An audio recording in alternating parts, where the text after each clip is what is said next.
Itulah julukan yang sudah dikenal dan disematkan kepada salah satu kabupaten di Jawa Timur ini. Tidak mengherankan, karena Jombang menjadi salah satu pusat pendidikan Islam yang melahirkan tokoh-tokoh muslim berpengaruh dan memiliki banyak pondok pesantren yang tersohor. Pada tahun 2020, terdapat 124 pondok pesantren yang sudah terdaftar di Kemenak Jombang dengan lebih dari 41.000 santri laki-laki dan perempuan. Sayangnya, Jombang masih menjadi kota yang tidak ramah terhadap perempuan. Data dari Women's Crisis Center Jombang menyebut, kasus perkosaan dan pelecehan seksual di Jombang sejak 2017 hingga 2022 tercatat sebanyak 153 kasus, dan beberapa di antaranya dilakukan oleh tokoh agama. Pada 2021 misalnya, seorang pimpinan pondok pesantren asal Kecamatan Ngoro Kabupaten Jombang yang bernama Subhan terbukti melakukan pencabulan dan persetubuhan terhadap 6 santriwatinya yang masih di bawah umur secara berulang-ulang sejak 2018. Akibat kasus ini, Subhan divonis 15 tahun penjara dan denda 4 miliar. Hendra Nugroho, seorang jemaat sekaligus pemimpin doa di Gereja Persekutuan Doa Efrata Mojowarno, mencabuli perempuan di bawah umur sejak 2019 silam.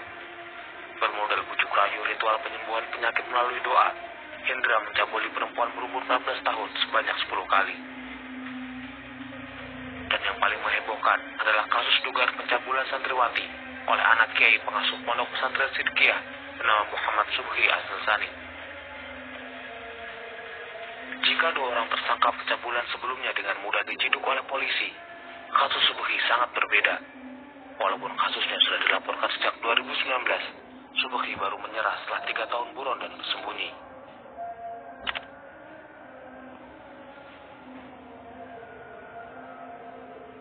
Menyebut nama Subhi tak bisa lepas dari statusnya sebagai anak pertama dari Syekh Muhammad Mukhtar bin Abdul Mu'ti Mukhtarullah Al-Mujtaba, tokoh agama sekaligus pengasuh pondok pesantren yang disegani dan punya pengaruh di Jombang.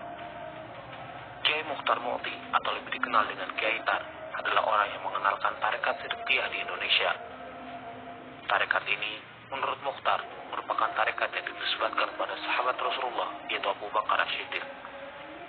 Menurutnya, tarekat ini dibawa masuk ke Indonesia oleh ulama-ulama dari Irak dan sempat berkembang di negara-negara lain seperti Maroko, namun kehilangan pengikut dan punah. Zamakhsyari Dovir dalam tulisannya justru mengungkapkan bahwa asal-usul tarekat ini tidak jelas.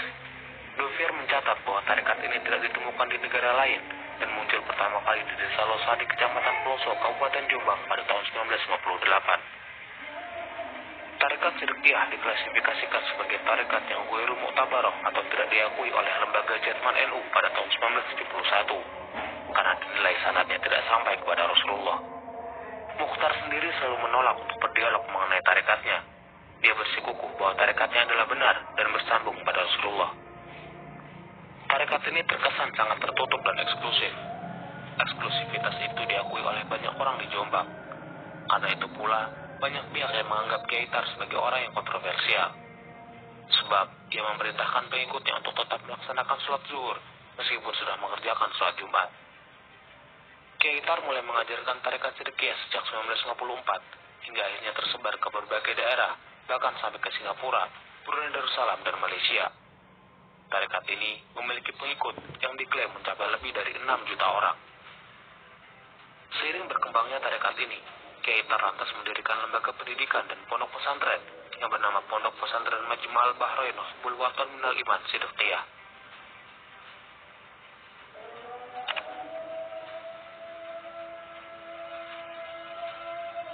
Pondok Pesantren Sidqiyah yang berlokasi di Desa Losari, Kecamatan Peloso, Kabupaten Jombang, berdiri sejak tahun 1973 dan memiliki ribuan santri. Pondok pesantren yang dipimpin oleh Kiai Tar ini, selain mengajarkan ilmu-ilmu agama, juga dikenal mengajarkan nasionalisme dan nilai-nilai kebangsaan yang kuat.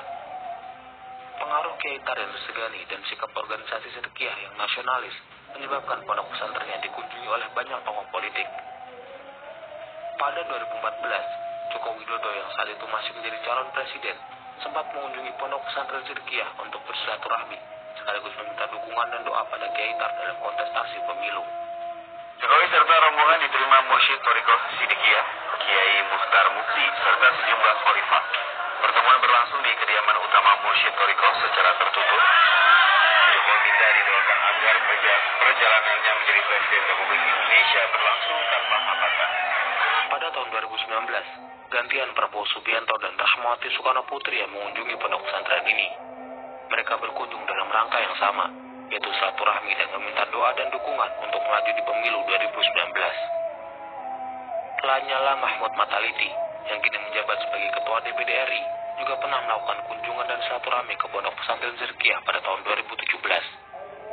Pada tahun yang sama, Menteri Koordinator Bidang Kemaritiman dan Investasi, Luhut Binsar Panjaitan, juga sempat mengunjungi pondok pesantren satu ini.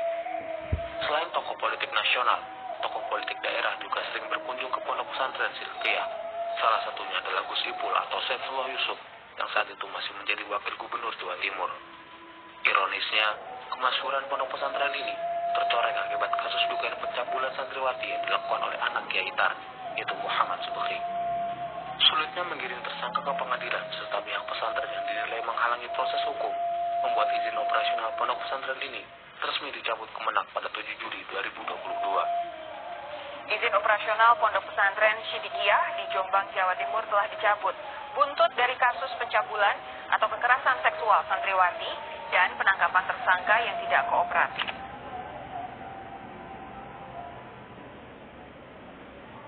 Menjadi anak seorang ulama yang berpengaruh menjadikan Subekhi memiliki status sosial yang tinggi dan terpandang. Subekhi merupakan pengasuh sekaligus wakil rektor pondok pesantren Zirkiyah. Ia juga tercatat sebagai ketua organisasi pemuda Zirkiyah atau OPSYD.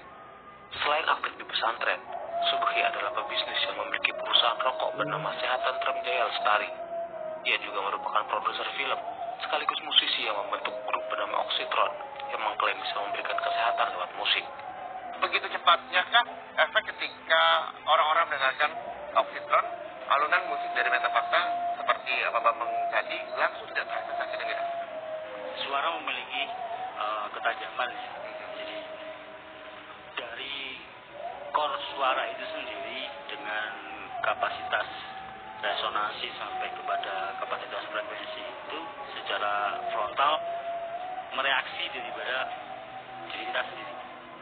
Dominasi sang ayah, kepopuleran pondok pesantren dan status sosial yang ia miliki membuatnya memiliki imunitas yang sulit ditembus oleh aparat hukum. Meski hampir 3 tahun menjadi tersangka hingga ditetapkan sebagai DPO, usaha menjauh Subekhi selalu gagal. Bukan saja tak tersentuh, Subekhi dituding masih bebas beraktivitas, termasuk mengintimidasi korbannya.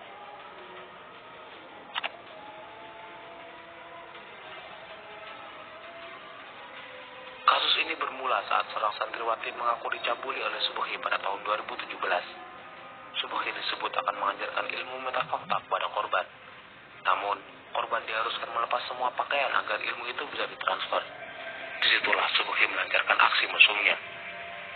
Fakta itu katanya tidak bisa dijelaskan menggunakan akal. Jadi saya harus melepas pakaian. Dan melepas pakaian itu kan nggak bisa di logika, di luar nalar. Saya nggak mau, saya tetap saja. Saya tidak mau. Dia memaksa.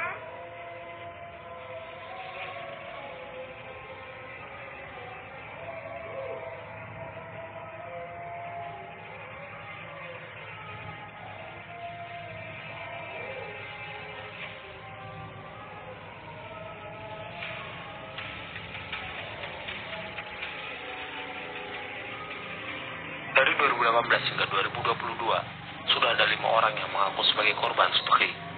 Para korban sering mendapatkan ancaman dan intimidasi dari bawahan Subekhi, serta bujuk rayu agar tak lagi melanjutkan proses hukum. Kasus pencabulan mulai mendapatkan atensi kepolisian sejak Subekhi dilaporkan oleh korban pada tahun 2019. Namun, laporan dari korban sempat ditolak Polres Jombang lantaran tidak memiliki bukti lengkap. Sejak Januari 2020, Polda Jatim pun mengambil alih kasus tersebut. Di tahun yang sama, Subekhi resmi ditetapkan sebagai tersangka. Berkali-kali dipanggil polisi, Subekhi tak acuh. Kasus ini pun berlarut-larut, bahkan hingga 3 kali pergantian kepemimpinan Kapolda Jatim. Setelah menyandang status tersangka selama 2 tahun, melalui kuasa hukumnya, tersangka mengajukan gugatan pra-peradilan terhadap Polda Jatim. Subeki sempat menggugat Kapolda Jatim karena tidak terima dengan status tersangka diberikan kepadanya. Ia menilai penetapan dirinya sebagai tersangka tidak sah. Ia pun mengajukan pra-peradilan sebanyak 2 kali, tapi ditolak. Sudah 3 kali polisi mengepung pondok pesantren Sidikiyah dan belum juga berhasil menangkap Subeki. Pada 3 Juli 2022, di hadapan ratusan jemaahnya, Kiai Tar meminta Kapolres Jombang, AKBP Muhammad Nur Hidayat agar tak menangkap anaknya. Karena menurutnya, kasus tersebut hanyalah sebuah fitnah.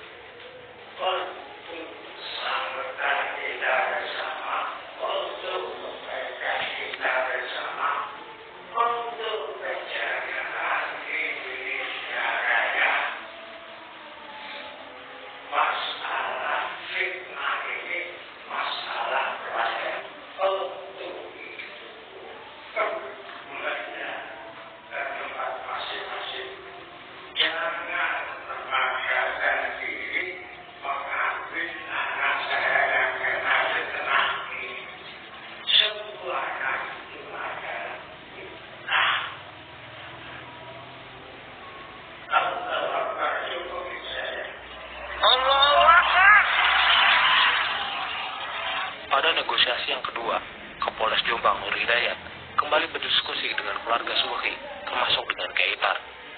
Dalam sebuah video yang beredar, Kiai Tar berjanji akan menyerahkan anaknya kepada Polda Jatim. Anda bersama? Anda ke Polda Jatim? Iya. Kapan baik? Hari ini Pak. Lantikan hari. Berarti hari ini diantar ke Polda Pak ya? Iya lagi. Mas pergi? Mas pergi? Iya nanti ya. Tidak usah.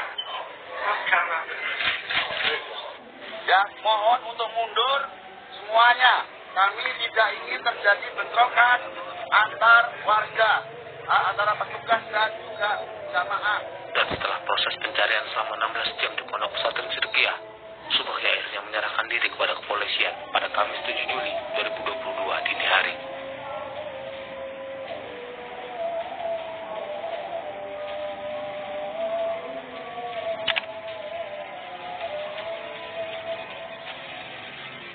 Sebagai anak dari seorang mursyid tarekat yang memiliki banyak pengikut, tidak mengherankan jika Subeki masih mendapatkan dukungan dari banyak orang meskipun sudah ditetapkan sebagai tersangka pencabulan.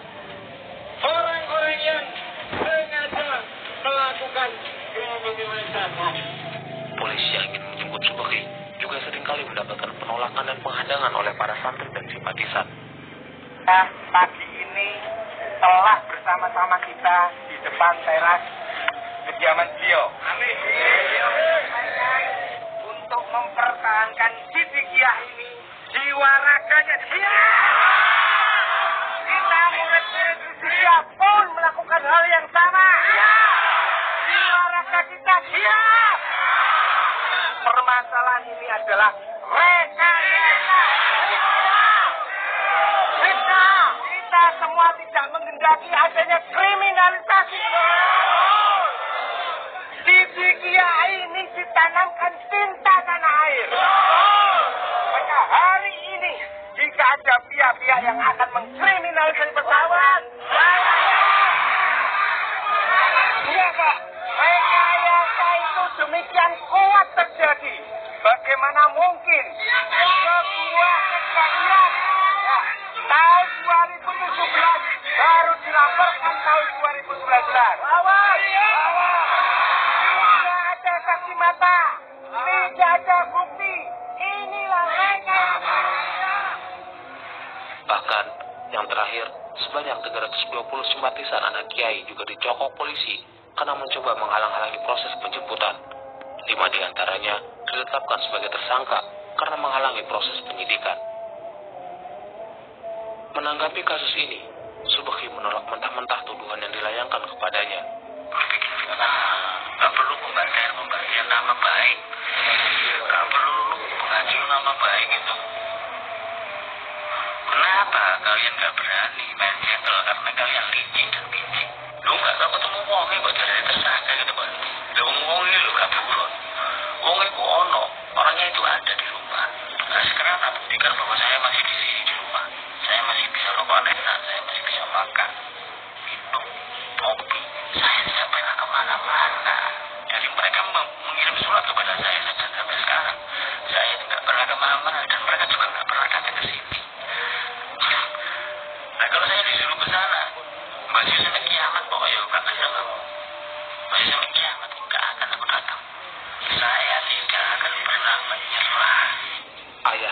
Mukhtar Mukti juga menyebut apa yang terjadi dengan anaknya adalah fitnah yang direncanakan oleh orang-orang yang ingin menjatuhkan keluarga dan pesantrennya. Ini ada jalannya jadi selama ini yang tahu saya, dan saya tidak mau membuka masalah ini untuk keselamatan kita semuanya. Edi Setiawan, Ketua Bidang Pelestarian Organisasi Sedekiyah, menyebut ada gerombolan tukang fitnah yang masih anggota keluarga Kiai yang ingin menghancurkan pondok pesantren Sedekiyah dan menguasai tanah dan bisnis pondok pesantren. Ia menyebut mereka melakukan rekayasa kasus selama puluhan tahun untuk membunuh karakter Kiai dan anaknya. Salah satunya dengan merekayasa kasus pencabulan santriwati. Menurutnya lagi, ada pihak yang memaksa korban berpura-pura mengaku sebagai korban pencabulan untuk memfitnah keluarga Subhi. Mereka bilang kalau saya itu penyebar fitnah, mengatakan bahwa apa yang saya tulis itu fitnah. Saya sampaikan, saya tidak menulis fitnah. Itu asli, nyata terjadi kepada saya. Mereka tetap memaksa, tetap menyatakan bahwa saya penyebar fitnah. Saya sampaikan, fitnah dari mana? Kalau memang itu fitnah dari mana? Itu real kejadiannya saya alami. Kini, perjalanan dan perburuan Subhi telah berakhir. Setelah menyerahkan diri, Subhi akan segera disidang di Pengadilan Negeri Surabaya. Ia dijerat pasal berlapis dan terancam hukuman 12 tahun. Lantas, benarkah Subhi melakukan aksi bejat tersebut? Atau benar ini hanya sebuah fitnah belaka? Tentu hanya waktu yang akan menjelaskan. Tapi sikap pesantren dan Subhi yang selalu bersembunyi dan selalu menghindari hukum menjadi sesuatu yang pantas untuk dipertanyakan. Sampai jumpa, salam Universe.